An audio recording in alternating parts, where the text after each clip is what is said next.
Welcome back to the Ed Show. Thanks for watching tonight. President Obama will unveil a new jobs plan before Congress in September.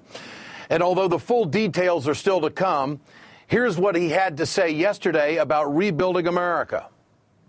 We've got a lot of construction workers that are out of work when the housing bubble went bust.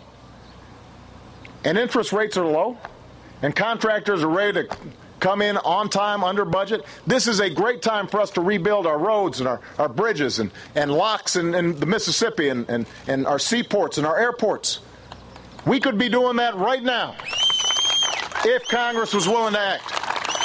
It all sounds good, but it won't mean much if the president can't get something through the Congress, particularly when all the Republicans want to do is cut spending and do absolutely nothing else. The president also said his jobs proposal will be paid for, and in September he'll be proposing another grand bargain of deficit reduction for the so-called super committee to consider. So how does this all mesh together? Let's bring in former Labor Secretary under the Clinton administration and author of the book Aftershock, Mr. Robert Reich. Robert, good to have you with us tonight. You wrote today that President Obama might be ready to propose something bold. Why do you think that, and what do you think it'll be? I think it, Ed, because the Republicans have been so recalcitrant. Anybody in Washington with half a brain knows that they're going to say no to anything he proposes. So why not propose something that is bold and big enough to deal with the jobs problem and then campaign on it, fight on it, be the fighter for working people? Now, the president's getting conflicting advice right now. My information is that some of his advisors are saying don't do much, don't try for much. It'll look bad if you try for something big. The Republicans will call you, it'll just give them more tinder to call you a big government liberal. But there are a lot of people saying to the president, including some advisors, now is the time. Unemployment, 25 million Americans unemployed. The economy is almost dead in the water. You have got to. This is the perfect time for you, Mr. President, to get out there and tell Americans that you are fighting for them. And if the Republicans won't go along, you're going to fight all the way through the election. But, Mr. Reich, isn't he dealing with a new part of the equation? You've got congressional members that are home that are getting an earful. It's emotional.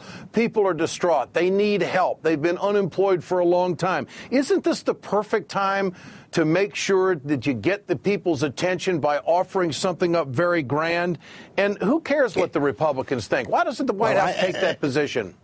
Ed, absolutely. I mean, it's not just emotional. I mean, it is actually just, it's economics. It's economics 101. I mean, when you have so many, 25 million people working part-time or looking for jobs, when you have so little consumer demand, and consumers are 70% of the economy, when businesses are not hiring because they're not customers, you've got to have government there as the spender of last resort, even though, yes, you want to get the long-term debt under control, but unless you get growth back, that long-term debt is going to be worse and worse and worse as a percentage of the national economy. So it makes absolute economic sense for the president to stand for something and demand something that is bold in terms of a jobs package.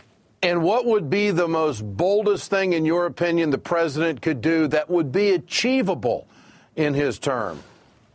Well, there are a number of things that I think would go into the job package, exempting the first $20,000 of income from payroll taxes for the next couple of years, for one thing. Number two, a kind of an infrastructure bank that would take advantage of the low interest rates out there right now, and as you said a moment ago, could pour that into roads and bridges and ports and all of the things that need to be done, school buildings that are falling apart, and he could employ a huge number of people doing that, a new WPA, a Civilian Conservation Corps. I mean, there's a very long list of what could be done to get people working right now, and I think the president should be saying it and demanding it.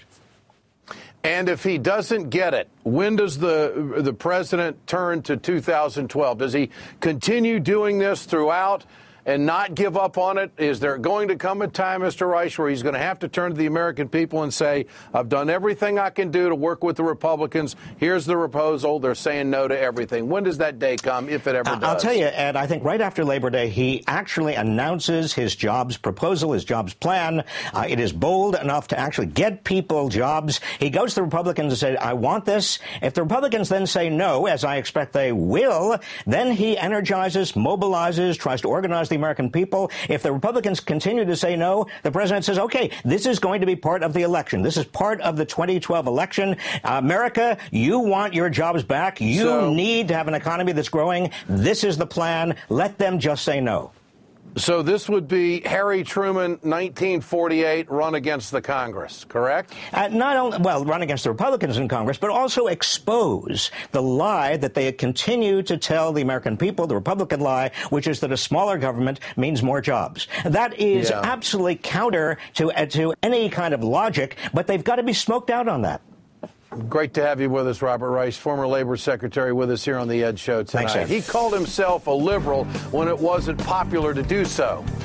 Senator Paul Wellstone was a true fighter for the middle class. Today, I was absolutely honored to receive an award in his name from the United Steelworkers. Part of my speech coming up. Stay with us.